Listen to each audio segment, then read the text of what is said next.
Venture və beynəlxalq dərəcəli neft mühəndisi Pərviz Həsənovun gəlirlə bağlı açıqlaması ictimaiyyətdə müzakirələrə səbəb olub. Belə ki, o gəlirlərin hər kəsdən gizli qalmalı olduğunu bildirib. Sitat, həyatda sənin gəlirini səndən başqa heç kim bilməməlidir. Anadam, bəli həyat yoldaşdam, bəli, hələ də mənim gəlirimi həyatımda heç kim bilmir. Bunu hörmətlə qarşılayırlar. İkincisi, sən bir gəlir qazananda onun nə qədər olduğunu bildirməməlisən. Biz həvəslənib onu daha çox bildirməyə çalışırıq. Gəlirin ailədən gizlədilməsi doğru qərardırmı? Globalifo azad danışan sosiolog Mail Yakub bildirib ki, gəlirin gizlədilməməsi ailədən asılıdır. Onun fikrincə, əgər ailədə tərəflər bir-birini anlayırsa, ortada dəyər varsa, bu halda kişi və ya xanımın gəliri şəffaf olsa da heç bir problem olmayacaq. Əksinə, dəyər olmasa, kişi və ya xanım gəlirlərini bir-birindən gizlədəcək.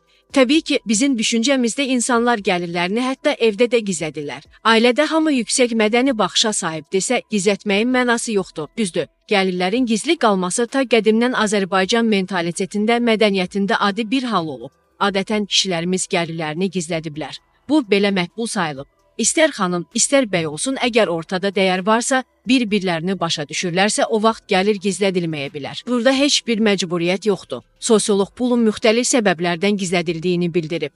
Səbəblərdən biri qarşı tərəfin mədaxillə məxarici tarazlaya bilməməsidir. Ona görə kişi və ya xanım gəlirini gizlədir ki, xərclər düzgün tarazlana bilsin, çünki ailəni idarə edən kimdirsə, xərcləri də o idarə edir. Bu səbəbdən də məcbur qalır ailənin büdcəsini idarə etməyi, düzgün tənzimləmək üçün xərclərini gizlədir. Yəni qarşı tərəf israfa yol verməsin deyir. Gizlətməkdə əsas səbəb budur.